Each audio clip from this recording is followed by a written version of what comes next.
Travel at low cost with points and miles. Credit card rewards bring the smiles. Many adventures, tales to be told. Make and save money, the world will unfold.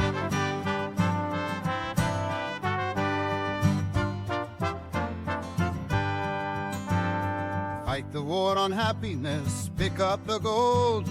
Hurdy Gurdy Travel Podcast breaks the mold.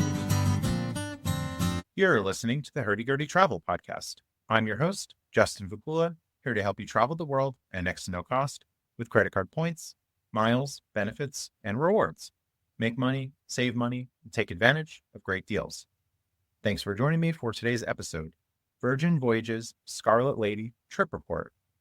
Returning podcast guest Mandi and I talk about our January 2025 cruise, including how we got a comped offer, onboard dining options, port stops, and more. Visit meetup.com/Philly, miles and points, to RSVP for monthly Greater Philadelphia travel. Credit miles and points meetups I host in Willow Grove, Pennsylvania. The next meetups are January 26th and February 23rd, 2025. Find a link in the show notes. For more content between podcast episodes, follow Hurdy Gurdy Travel Podcast on Facebook and X, formerly known as Twitter. Follow Justin Vacula on Instagram.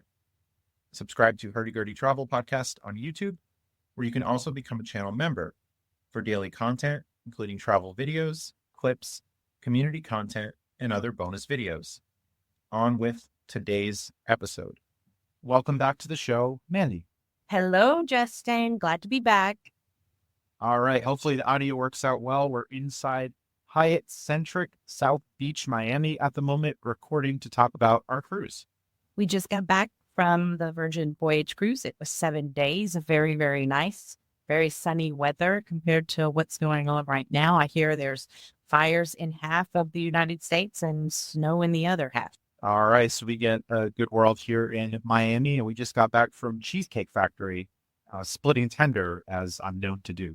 But once we explained that we needed the $10 credit on each gold card, MX gold card, she was very happy to take care of us. Yes, and we used the $15 bonus card from December promotion and got a free slice of cheesecake from the Cheesecake Factory Rewards program and stacking a review with the secret shopper website Observani. So lots of fun here in South Beach. It was a 7-minute walk from the hotel. So nice. And before the cruise, how did we match to get this comp offer, paying about $222 a person? Mine was, I had the Virgin Voyage comp cruise that I took back in August. So I actually called when they still had the Carnival cruise match. You may have done the Carnival cruise match at that point too. There were multiples that they would match at that, but I think they cut down since then. I initially matched in June of 2024. I used a casino player inquiry form. It's still on their site. Looks like a Google form still on their site in January of 2025. You can Google Virgin Voyages player inquiry. So from what I remember, I matched a cruise offer from MSC, from Ocean Casino in Atlantic City. And yes, Carnival, other offers might be allowed, and also matching Players Club statuses with MGM, Caesars, potentially other casinos as well. We couldn't get any Virgin status in addition to getting the comp offer. They said only one was allowed, but of course the comp offer paying $222 a person. This included the base Wi-Fi, gratuities, port fees and taxes, and included dining options. So for $222, I was definitely fired. Besides the MSC cruise, which is, I think, completely free, this is probably the next best casino match offer. And we were talking to people on the ship who weren't in miles and points, and they were talking about paying only $3,000. And then I had one that I think for two of them, it was $4,000. So for a very similar group. So we had to explain to them how to do this. Yes. We said, well, next time, I think you can do a lot better and cruise for a lot less. So we'll see if they actually follow up on anything and hopefully save some money going forward. That's right. And you as a listener, hopefully you're not saying I only spent $3,000 or $4,000 to cruise. Hopefully you will get comp offers like this. We got the sea terrace room. So this was a balcony room, so even better than an interior cabin. Yes, the balcony was very nice. It had the traditional red hammock, very nice views. I thought the cabin was spacious. Yeah, it was really nice. We were both in there. There was originally a very large bed. They moved it out to an L shape. So maybe it was 2 twin beds at that point. Yes, still plenty of room. I slept on my side, but it still worked out. And before we went to another Hyatt property, Hyatt House Miami Airport, from the looks of it, 8,000 points, or using a category 1 through 4 free night certificate. This was maybe a 20 or 30-minute Uber ride from that hotel to the cruise port. And to get to the hotel, there was a complimentary shuttle service from the airport. Yes, we had to wait about 30 to 45 minutes from the airport, but it was worth it to us. It tested my resolve. I was about to Uber, but I called them and they said the driver was 11 minutes away. So listeners, call the hotel first in case they're just hanging out. They're not on a usual route. But they will come. They're coming soon. They're coming soon. Like George R.R. Martin from Game of Thrones. His former podcast guest, Tammy, will know. It was a great South Park episode, of course. And what was the boarding process like for this cruise once we got to the cruise port on the day of the cruise? So the good thing was the cruise port is very distinguishable. It's at the very end. It's marked with the V for Virgin Voyage. The Uber driver dropped us right up front. There were porters immediately there to greet us. We tipped them a few dollars. They took our heavy luggage and it went straight to our cabin in a very timely manner. I mean, it was there very, very soon. We did have to stand in a line. We got to the cruise port about an hour early. Unfortunately, we weren't able to check in early. We stood in a queue for about 30, 45 minutes, I think. But the weather was nice. They had water, boxed water. People were friendly. So it was a very easy check-in process. And there were designated times. We had our time in the Virgin Voyages app. So we just went in the line that matched our time, which I think was a 2:30 p.m. boarding. Yes, very straightforward. And once the line started moving, it was pretty fast. We went through, we had to show passport. There was a facial recognition, which probably speeded up the process. And eventually we got special wristbands for the entire voyage. Yes, it also served as our room key. Any extra spend that we wanted to put on our account, we used the wristbands and they were waterproof, so you really never took them off. I like this a lot better than other cruises that just gave you an electronic card, that you would have to wear it around your neck as a lanyard. You would have to keep taking it out of your pocket, the possibility of losing it. So having the wristband on, it was easy to take off. It was pretty easy for me to put back on. The electronic getting back in the room is nice rather than having to take a card out or open the app and do something with that. Or worse, wear a lanyard and have to keep that around your neck.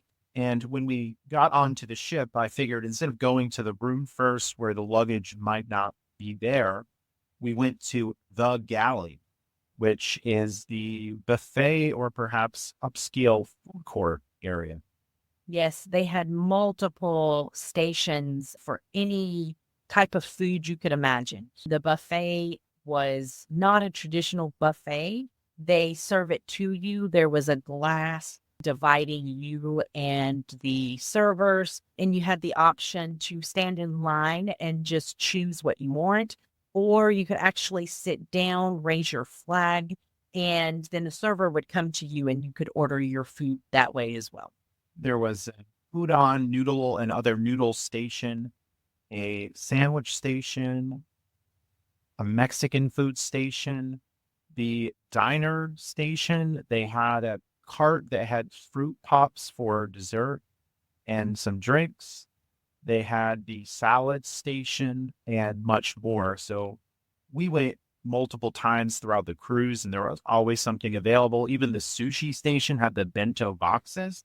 And even on the way in, there were 2 cold shelves that you can take wraps, salads, and much more from. And I thought the options were very healthy choices. I think you could eat Justin being a vegetarian, he had multiple choices. Me wanting to stay more on the carb conscious side, it was very easy to choose foods to fit your dietary needs. And there were also some quick eats places throughout the ship, as there was a pizza restaurant, had individual size or personal size white pizza. There was a vegan pizza, an ice cream station, a Mediterranean quick eats place, and a social place that had trivia games. And it was a vegan hot dog, pretzel, candy, much more. Wings, yeah. They had specialty milkshakes. They had candy stations there. Yeah, that was incredible. And going back to the room was pretty easy to find, as we had a cabin that had the letter Z at the end of it. So you weren't getting confused about odd and even. I didn't find myself wandering down hallways at any point, getting stuck. On some other cruise ships, you would have to be in a certain part of the ship to get there. So even if we were in the front, the middle, or the back, it was easy to find the way back to the room. And following the letter Z rather than A was the other option. It was very easy to do that. Yeah, very well placed. And it was adults only, or at least 18 plus throughout the ship. So that was something different than other cruise lines. I think it can get made for a very pleasant experience. I highly recommend it. We have a listener question here going into the timeline of things. What were people wearing? Also, what was the vibe of the ship? Party, older or younger? Justin thought it was funny that people were actually wearing pajamas on the first day. So they had like a red pajama party. People were wearing anything from satin pajamas to lounge pajamas to sequin dresses. You could find any type of attire. As long as you were covered, I don't think they cared. Yes, I don't think it was all party either, as if you wanted to be part of the party, you had the option to do so, maybe on the upper decks of the ships, going to the later night events. But if you just wanted to go to some of the shows, the eateries, walk around the ship, I don't think there was any problem that people were screaming down hallways or running into you or some hooligan behavior. We didn't have any incidents. And I didn't see a lot of old people in wheelchairs trying to, get out of the way. I think it was a typical, 30s to maybe early 60s crowd. Everybody was very personable. I met a lot of people that I enjoyed talking to. Past podcast guest Justin Walter said Holland America is typically the older cruise line. Maybe Carnival was more of the party, younger atmosphere. Yeah, I think this one was mixed.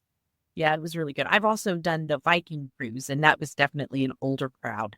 This was not an older crowd. Back to the room and the ship itself. The Wi-Fi was included, but at numerous times it was really, really slow. And at one point, I couldn't even access Google Drive through the Wi-Fi. It was just blocking it. And I think we saw that multiple times. Certain apps, certain sites just wouldn't work. We tried loading our favorite app, Flues, and we couldn't get to the features in Flues. Some other apps weren't loading properly. And even I was trying to complete a flight reservation and I couldn't pick the seating. It was just erroring out. So the base Wi-Fi had a little bit of issues. I ended up upgrading to the premium Wi-Fi, which was $150 for the entire trip. So not so bad, as many other cruise lines would charge $20 or $30 a day. But it kind of seems to be a freemium experience in that sense if you have to pay to access Google Drive or to use certain apps. But overall, the speeds were a little bit better. I was uploading, downloading content for videos for YouTube. And sometimes it would take 40 or 45 minutes for a 3-minute video file. So the Wi-Fi had its issues at times. But I did not upgrade. I kept the basic. I was able to make Wi-Fi calling. I was able to use Facebook Messenger, WhatsApp. I had no issues with what I needed to use the internet for. So for someone who's not doing podcasts or uploading drives, whatever you call it, for the regular consumer of Wi-Fi, I think you're fine on the basic. I started writing articles now for TravelZork with Michael Traeger, and I wanted to submit an article using Google Drive, and I couldn't even upload it. So that was quite weird. So other people doing work at sea or working on YouTube, you probably have to go with the premium Wi-Fi. But thankfully, there's no situation where you didn't opt into it before, so now you can't get it. And I don't think I got ripped off. It wasn't like, oh, well, now you're going to have to pay an extra $100 because you did it on board. No, $150. And that was at the beginning of the week. So he had the full week. And the other thing is we could switch devices. So you get one device per Sailor. Justin needed to use 2 lines at once. He could log into my device, and that was no problem at all. I would just be locked out. So you could use the other sailor's device if you needed to. It was a bit quirky at times where I was doing things on my laptop and then I wanted to use the mobile phone, but I had to disconnect from the laptop to go to the mobile phone, connect on the mobile phone, and then go back. If I wanted to, say, email myself a picture, I wasn't able to do that with a laptop. I have to register the other device. So there was a little bit of going back and forth, which seems to be odd that they're maybe just trying to get you to pay additional to have an extra device. But overall, I was very happy with the Wi-Fi. And the first day we were invited to a special cocktail party as we were invited casino guests because we did the casino comp offer or took the casino comp offer. There was an introduction from the casino host, I believe, Olga. Oh, that was good that you remember her name. Yeah, she was very clear that we were able to drink alcoholic beverages while playing at the casino or at the casino bar. There is a separate bar. You could go up anytime, day or night, and get alcoholic drinks for free. We were also able to obtain 2 free specialty coffees per day per person. This was different than what I did in August. It was unlimited coffees when I was there. So they cut that down to 2 per day. These were like on 2 separate floors. They had these specialty coffee stations that were quite lovely. And then she also explained that we could have up to $6,000 on a room charge without any interest applied to our credit card at checkout, which we found out was not quite the case. We'll get into that. So room charge, you can say to the dealer or the pit boss at the time, I'd like to charge $1,000 to my room. And please have $1,000 in casino chips. So allegedly the limit was $3,000 a day, no fee, and allegedly a $6,000 total limit. Allegedly you can ask for more. I say allegedly because, as Mandi alluded to, we eventually got backed off. We decided to play multiple sessions, buying in for $1,000, playing blackjack. And this wasn't even a great blackjack game. But given that we're earning credit card rewards on the room loads or the room charges to get casino chips, it was way worth it. Using something like the Chase Sapphire Reserve and getting 3x UR, 3 times ultimate rewards, because it's coding as a travel expense, even though it's a casino charge. It's just going to show up as Virgin Voyages. So even if we're giving up 1 or 2%, we're getting back 3x points that can easily be worth 6% or more. It was way worth it. And what was this game? So the $10 table had a continuous shuffle machine. There's the first strike. No surrender, the second strike. The dealer must hit on soft 17, third strike. So the game didn't have great rules like we see in Pennsylvania on the online websites like FanDuel and DraftKings of the multi-hand surrender game. Although, to be fair, both would have a continuous shuffler. And I mention this continuous shuffler because the game goes faster and you're unable to count, have an advantage in that way. They offered a table with a single deck, but then the blackjack paid 6 to 5. So that's total garbage and no one should ever play that. No one should ever play 000 roulette. They're just garbage games. So you want to play games with better rules. We bought in for $1,000. We played about 15 to 20 minutes. Mandi was betting some $15 hands, played a little bit longer, and we got in 4 sessions with $1,000 buy-ins. We went back for session number 5, and what was that experience? It was not a pleasant experience. So we thought, I thought we played through the $1,000. I actually stayed, I think, close to an hour multiple times. And like Justin said, I played the $15. I had doubles and splits. I certainly thought I played through $1,000. 5th time we went into the pit boss came over. He looks at us and shakes his head and says, no, we know what you're doing. You're not getting any more. You're welcome to come back to the casino with the money that you have, but we are not giving you any more. And I said, I'm sorry. I thought the limit was $6,000. And he said, but you're not playing the 6,000. He wouldn't explain. Justin even said, we're putting this in as miles and points on our card. And you clearly stated we could have $6,000, but that's clearly not what they ruled in this case. And he said, management and I have had a conversation and you will not be getting any more money. You're welcome to come down and play with the money. We know you have money from our casino, because obviously Justin and I were ahead on blackjack. And we played well. There were several horrible players. There were players just standing on hands like ace-4. There was one time a player doubled with his 8, a snowman, versus a dealer ace. And then people were just not doubling on 11. They weren't splitting when they should be splitting. I mean, then I'm not saying borderline things that, okay, well, maybe some people don't know that ace-7 versus dealer deuce is a double. Or maybe they don't know to split 9 in certain situations. Oh, I already have an 18. But they were just really playing horribly. The one that was the worst was the player had an ace and a 4. And the dealer, I think, had like a 9 or a 10 showing. And he didn't pull a card. And I looked at him and I said, Justin is the one that usually is the truth teller. I try to keep my opinions to myself. But I looked at him and I said, your hand can't get any worse than it already is. Like, you can't really screw that up. You should really hit. And he said, no, I'm going to stay. And he stayed on ace-4. Yeah, some players might not want to hit on 15 if the dealer has a high card, thinking that, I don't want to bust, even though the play is to hit. But you didn't even want to take it with ace-4. Yeah. Which is really strange, because even if he gets a 10, then he's just at 15, we get lower cards and improve. But they didn't really know what was going on. There were even times where the dealer said, are you sure? Absolutely. And that's your key to do opposite of what you're doing. Yeah, so we got some money down. We ended up on the sessions and we got the points. So I've been backed off on other cruises. Oh, well, you already have money, so play the money that you have. And this pit boss didn't want to negotiate. There wasn't, we'd like you to play $25 at the end, or we'd like you to play a longer session before leaving. And maybe that would be doable. But with some of the rules of the game and the continuous shuffle machine, probably not worth it. Definitely not worth playing straight up. Some people have said, don't you play longer in the casino to get more offers? But we have 8 cruises this year, and we didn't need to gamble on cruise ships to get any of these comp offers. Correct. So we took the 4,000 and our 12,000 Chase UR points, then we're good.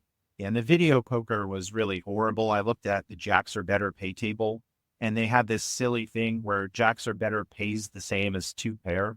So generally 2 pair will pay 2 for 1, but it was only paying 1 for 1. Jacks or better and 2 pair were paying the same. When I plugged their game into the Wizard of Odds pay table calculator, it was a 91% return to player, which is horrendous. That's terrible. As the full pay would be around 99.54. Or maybe you get a game for 97% return to players. We've talked about in previous episodes, but a 91% return to player is horrible. It's almost like if you have a 2 pair, you even hold the 2 pair, you might just want to discard one of the pairs and go for 3 of a kind or better. That's how silly it is. So we didn't touch that. So I don't know how the process is. If you were to charge to room and get slot credit that you play video poker with, or play the slots, which were probably worse, or pretty close to that 91% return to play. Yeah, it just wasn't worth it. So blackjack at the tables was okay. We saw roulette, we saw craps. I didn't see any baccarat. And there were also some carnival games like 3-card poker, I believe, was there too.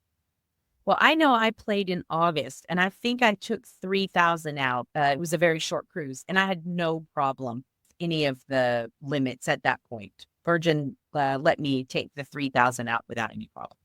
All right, moving on to the restaurants. We talked about the galley, but there were also individual restaurants that were sit down, you get served from items on a menu that you select. So we reserve some in advance. We try to double reserve these restaurants to have, say, Pink Agave, which was the Mexican restaurant, 2 times during the cruise, but you were not allowed to reserve 2 of the same restaurant. If you reserved 1, try to reserve it the second time, an error message pops up saying that you have to go for walking in, as we're giving other diners the opportunity to dine at the restaurants for at least 1 time before you go 2 times. Yeah. So I would book your restaurants well in advance of getting on the ship. You should get an email saying that your dining options are available, and I would book one of each one because they don't have your traditional dining room like most of the other cruise ships have, where you have your same place that you sit at every night. The menu changes. It's not like that on Virgin Voyage. You actually go to their different dining rooms, and we went to every one. So as far as the sit down restaurants. So yeah, I would recommend you booking those in advance. Pink Agave, I think that was the first one we went to, and probably my second favorite of all the options. This was a Mexican restaurant. Yes, I agree. I rated it second as well. Very good food. They had a lot of vegetarian options. I know I probably got something like tacos. They had quesadilla that we had they had chips with guacamole. They had some salads. They had some veggie options for tacos. Yes, it was all fresh. Very good. The other place we went to was called The Test Kitchen.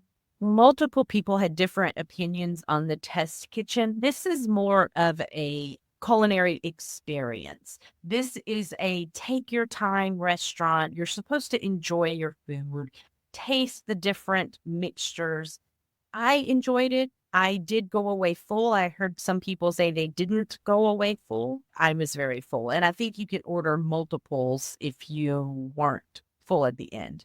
But I had a wonderful tenderloin. I think you had some squash, some sort of a squash. Again, it was not your average restaurant. Again, I would recommend it. The portion sizes, I think, were a bit smaller. Some people were commenting on that. But yes, you could always ask for seconds. So the people can really blame themselves if you're going out of the restaurant. Oh, it wasn't much. Well, okay, you could have asked for more, right? This is something we heard from people going to Points and Miles meetups where, oh, well, I wasn't really part of many conversations. Okay, well, people gave you the option to participate, or you could have participated more. So you could always ask for extra food. The menu, they do have an area that you could spend extra. I think it's a lot of propaganda. Treat yourself. Pay $30, pay $35 for this or that. But all these restaurants were included in the base fare.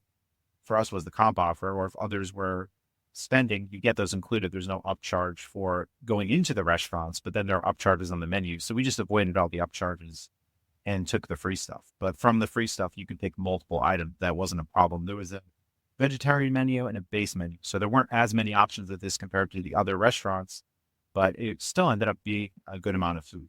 Then we had the Italian restaurant called Extra Virgin. That was a really good restaurant as well. Yes, they brought out a cheese board. I had a bean soup gnocchi with some sort of oil sauce, maybe garlic sauce, and eggplant parmesan. Yes. I think I had the steak that night. I had the New York strip, actually, and it was very good. At the end, they brought out a cart with various toppings and ice creams and created something they call affogato, if I'm pronouncing that correctly.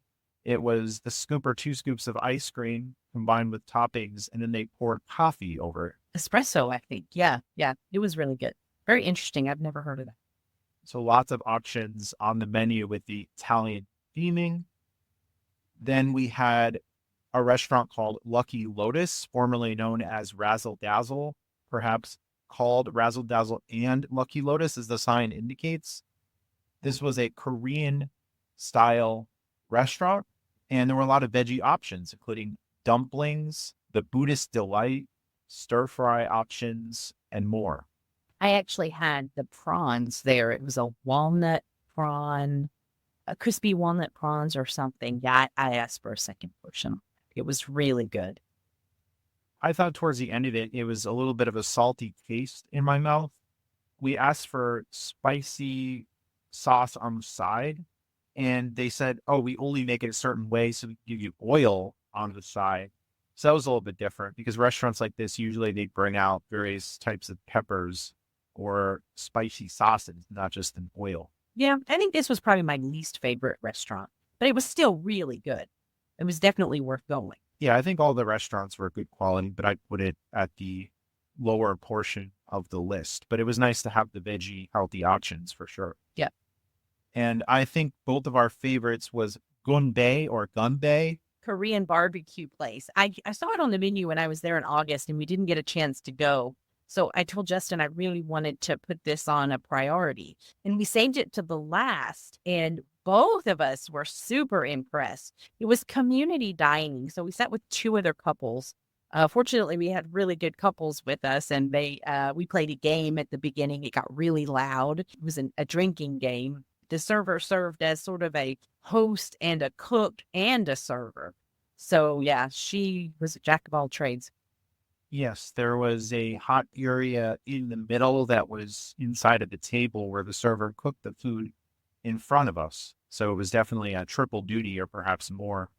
And the loudness, the people behind us were extremely loud when they did the drinking game. So it was very hard for me to hear the server at the beginning of things. And you even asked me, "Oh, are you comfortable? It's just really loud." You were taken aback by that because it was very loud. Yeah, it actually made me pretty anxious because they were screaming so loud. But that only lasted about maybe 5 minutes, and then it calmed down and we were able to enjoy the whole interaction. They gave us a specialty drink that was 17% alcohol content, and they refilled the shots multiple times. So that was complimentary. That was nice of them to do that. They assured us that there would be no math involved in the game, which is unfortunate because, of course, Yeah. America loves math. Yeah, Justin lost that game first. Yes, I got confused about the rules because I thought that if the number were divisible by 3, you were supposed to clap your hands. But they said no, it's only if it includes a 3, a 6, or a 9. So when I clapped on 21, I was disqualified. He had to drink first. And they were very generous bringing extra food as well. They kept asking, "Oh, would you like more of this? Would you like more than that?" So I don't think anyone could have possibly walked away feeling hungry. No. And they gave Justin his food first as the vegetarian option. And then they cooked all of the meat. And we had like steak, shrimp, squid, octopus. It was phenomenal. Very, very good. Yeah, they even had a lot on a board of the raw meat and the raw veggies, the mushrooms, the onions, and more. So they were ready to put more out there and serve it to you. But yes, everybody was very full at the end of this. You went to several classes throughout this, as they had fitness classes included in the fare. The yoga class was the first one you went to? Yeah, I was surprised. I thought there would be an additional fee for these classes because there were 2 gyms, and one on the A side of the ship and one on the Z side of the ship. I just assumed it would be an extra cost. So I didn't pay that much attention. And then I looked at it and they offered spin classes and I was like, "Oh, these are free." And then they offered the yoga classes and I noticed all of them were free. Yeah, there were probably 25 bikes in one classroom. These are top-notch bikes. Not only did they have the bikes, they had the shoes. They had all of the shoes cleaned that clip in. They had multiple times during the day, multiple levels of spin class. They had the yoga class, which was really nice. It was on the opposite side. They also offered the bungee class, which is something I'd wanted to try multiple times. It's where they have the bungees hanging from the ceiling and you go in and do multiple exercises like jumping jacks and sprints and spins, all of those kind of things, inverted flips. And of course, they teach you how to do all of that. So I wanted to pay to do that. So being able to do it for free on the ship was really, really nice. How much might it cost in an off-ship location? Oh, gosh, probably $20 a class. For maybe a half an hour or 45 minutes? Probably 45 minutes to an hour. Yeah. Okay, so that's nice they included this in the fare of the ship, that it wasn't an upcharge. I've seen an MSC, "Oh, you want to use the spa, you want to use this, you want to use that, that's going to be extra." But here it was included. We didn't have any haircuts included. I decided to do that myself and unfortunately clogged the drain a little bit in the bathroom. So there's like a little bit of puddles. But even before that, the shower, it seemed like once you were finished with the shower, there was a little bit of puddle and you had to wade the water into the drain. I've experienced that in some high places where maybe the drainage situation in the shower wasn't the greatest. It was a bit of a smaller bathroom as well, but they did have a barber shop on board and they also had a tattoo shop on board as well. Could go home with a real tattoo. Probably a squid or an octopus. There was a lot of that imagery throughout the ship. The first stop was Roatan, Honduras. We ended up walking for a few minutes, and to get out of the port, there were 2 different sides. But It was really dangerous, I thought. There was just a very, very narrow road, cars parked on both sides of it. And there were maybe 10 or 15 people, taxi, taxi, taxi, a lot of yelling. It was really raucous environment. It was very muddy. We tried to walk. We started walking for a few minutes. People kept approaching us. And then we just headed back because it didn't seem so safe. And there just wasn't a proper sidewalk. Yeah, not a fan of leaving the port area. Things were really broken down. There were some stray dogs that were very underweight. You could clearly see walking around. So I went back to the main area, but there really wasn't much to see in the main area. There was a bar area with a clear pool or a waiting area and several shops. But apart from that, there wasn't much unless you were going to pay for the taxi or pay for excursions. So I don't think there was too much out of Honduras for us. No, and that was okay. The next one, I thought there was a lot more to it, was Costa Maya, Mexico. And I uploaded several videos of flamingos, the approach to Costa Maya with murals, and you could see a playground area, beach, ocean. And the aviary was particularly interesting as you got to go up close and personal with the flamingos and for free. And you also saw the swim with dolphins.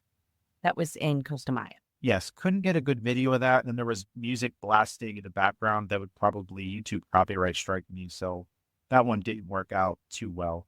But it was still a really nice port. A lot of souvenir shops. I think we saw Starbucks.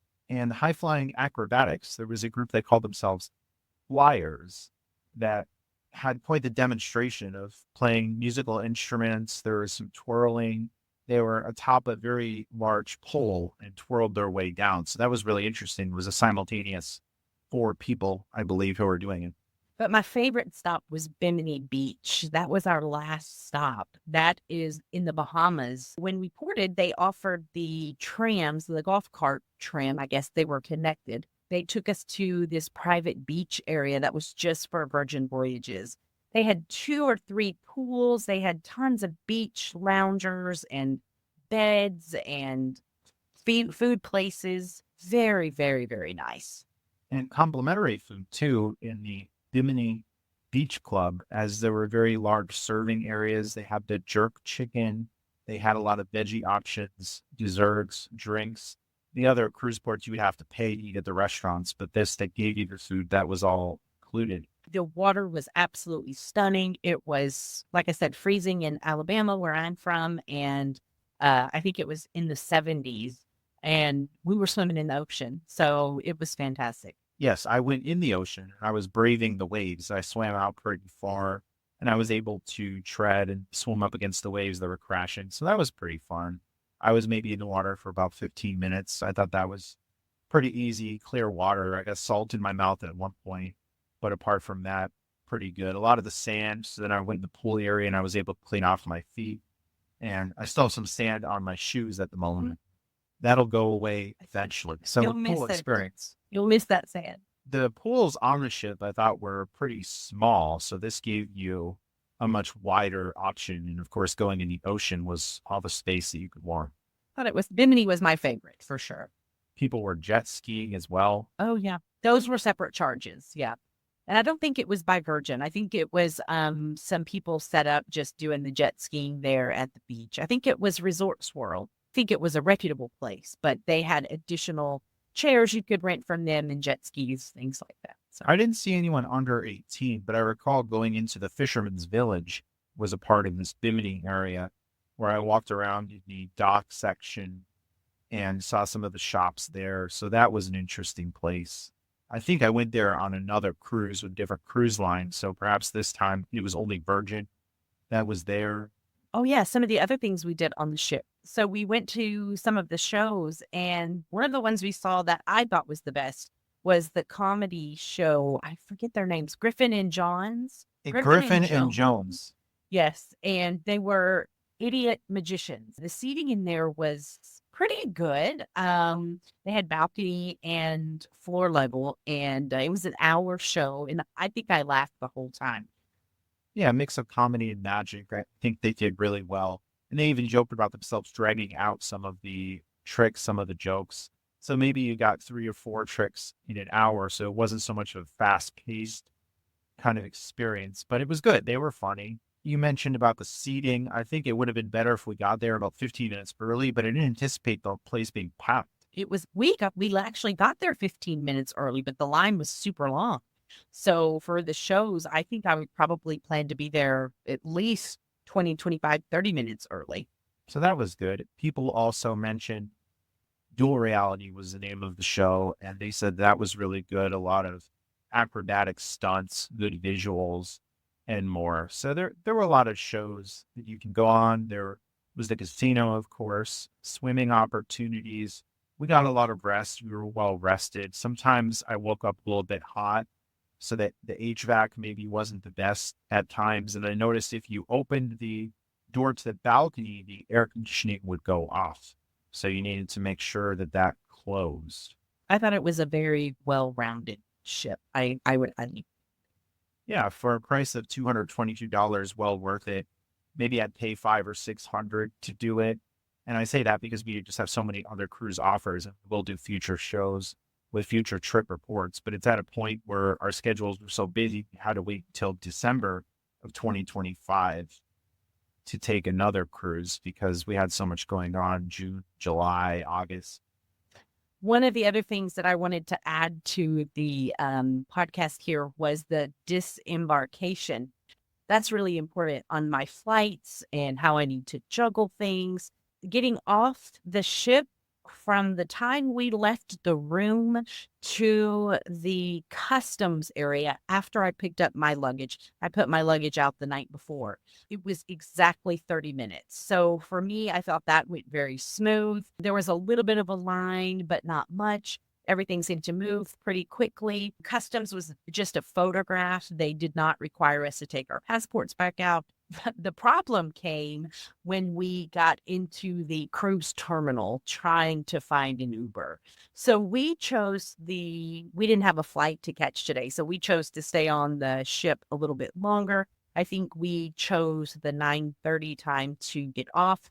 We went to try to get an Uber or Lyft, and it cycled through twice, saying 1 to 7 minutes. You would get your driver details. Nothing happened. There were hundreds of people outside in the area. It was in a separate area from the terminal. I think it was E1. It was an awning that was actually away from the entrance and exit to the cruise terminal. And there were just so many people packed in there with their luggages. And everyone was having a hard time getting an Uber or Lyft.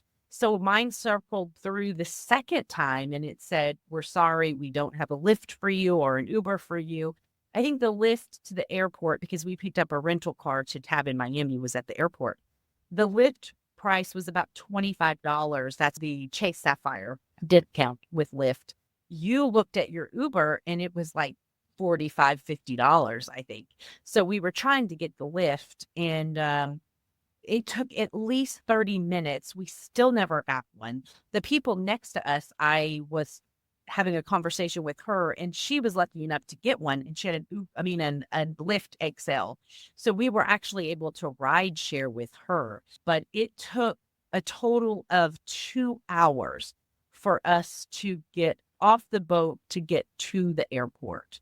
So that is something I would make sure people know. Like, you do not want to try to catch an early flight out of Miami. Even before, we made sure to fly in the night before so that we can definitely be ready and get on the cruise ship in time, because who knows if flights get delayed or canceled. And on the way out, yes, the disembarkation process can take longer. So best not to have a flight at 11 a.m. if you're expected to get off the ship at 9. That can run too close. So there's no reason to do that.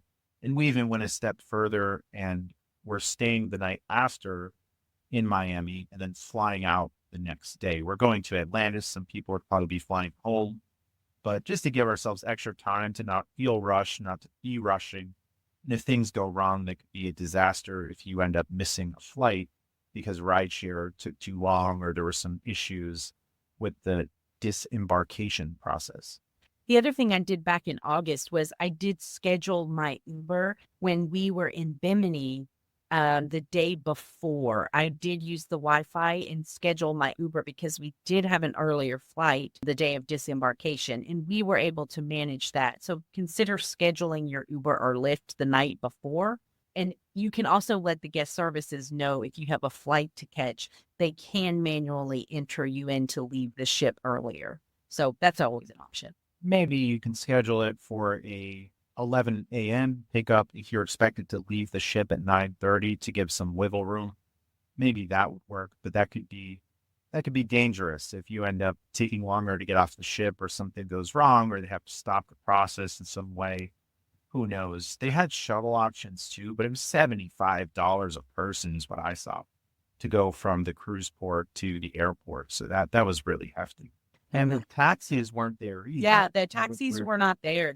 Everyone was struggling. So I don't know if this is a normal thing or not, but getting to the airport from the Miami port was definitely a challenge. That was the first issue I had on all the cruises I've gone on, that maybe it would be a 15, 20-minute wait max and everything was good. But for whatever reason, lack of drivers, too many people at the same time.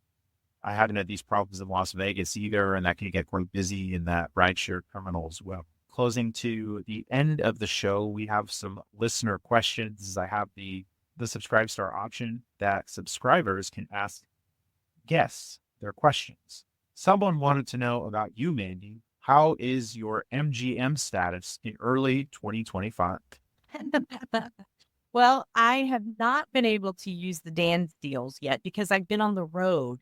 Unfortunately, That's cardcenter.cc for listeners, right? Correct.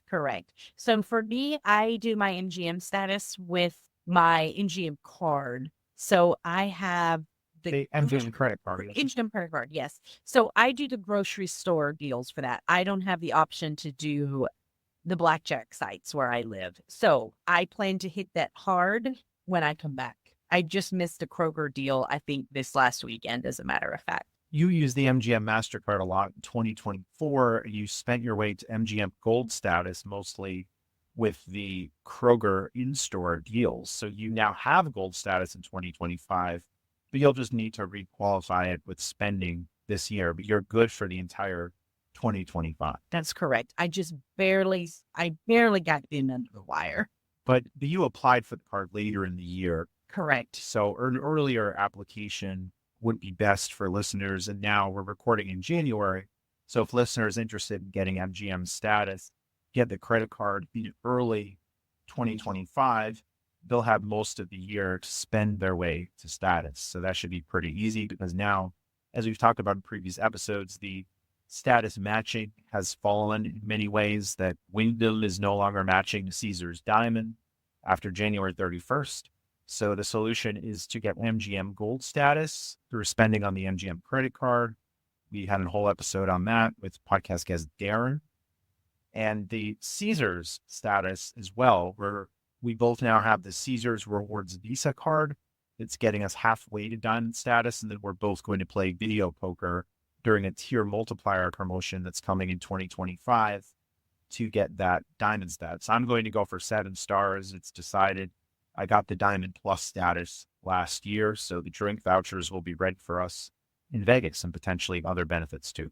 I am definitely rooting you on. With MGM, my credit card statement closed in early December, around December 4th.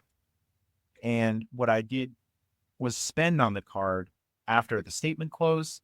So, of course, I maxed the credit limit.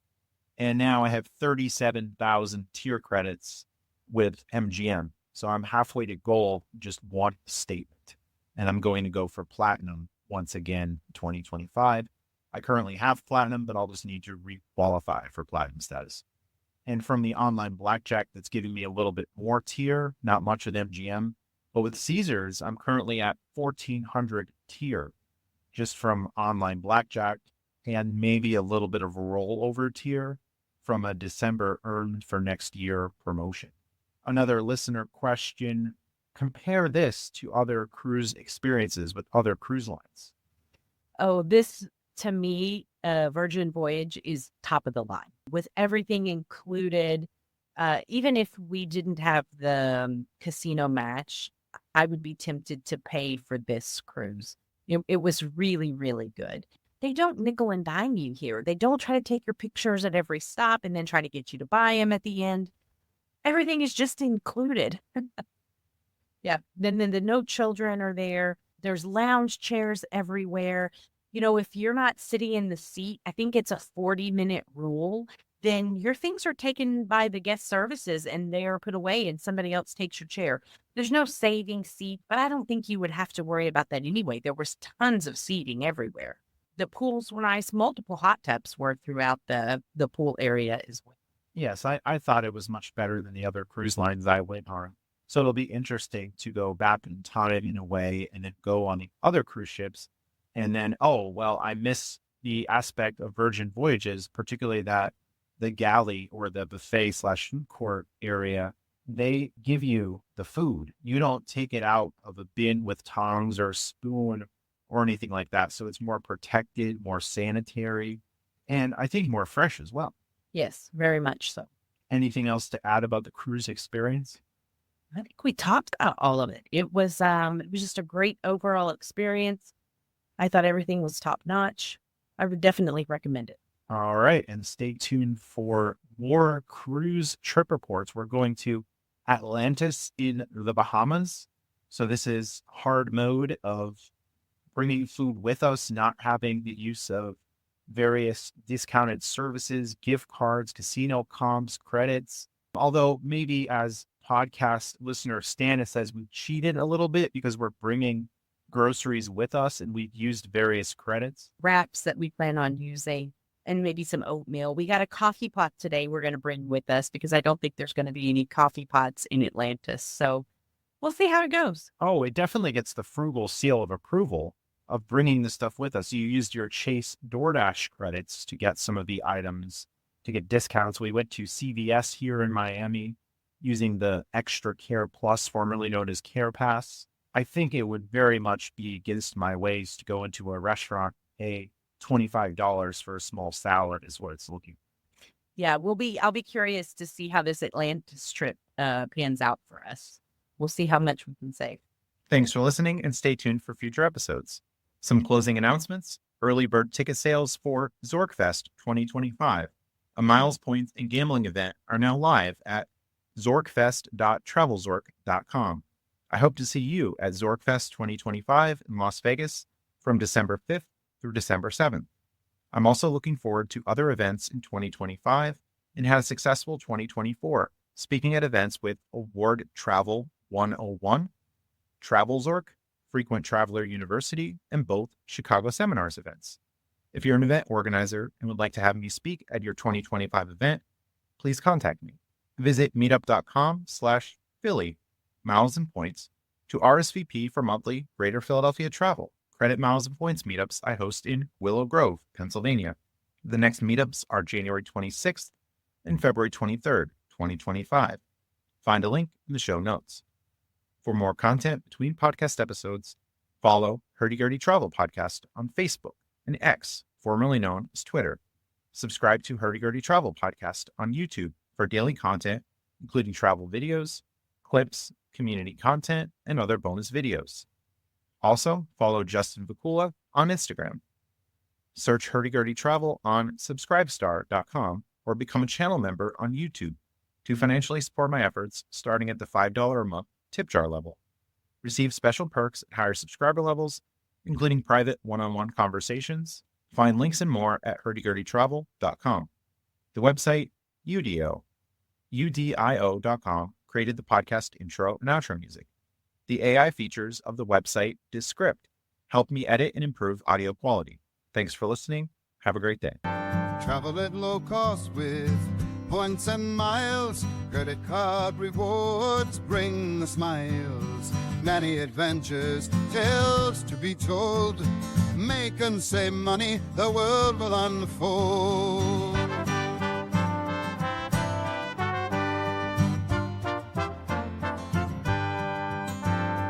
Fight the war on happiness, pick up the gold. Hurdy Gurdy Travel Podcast breaks the mold.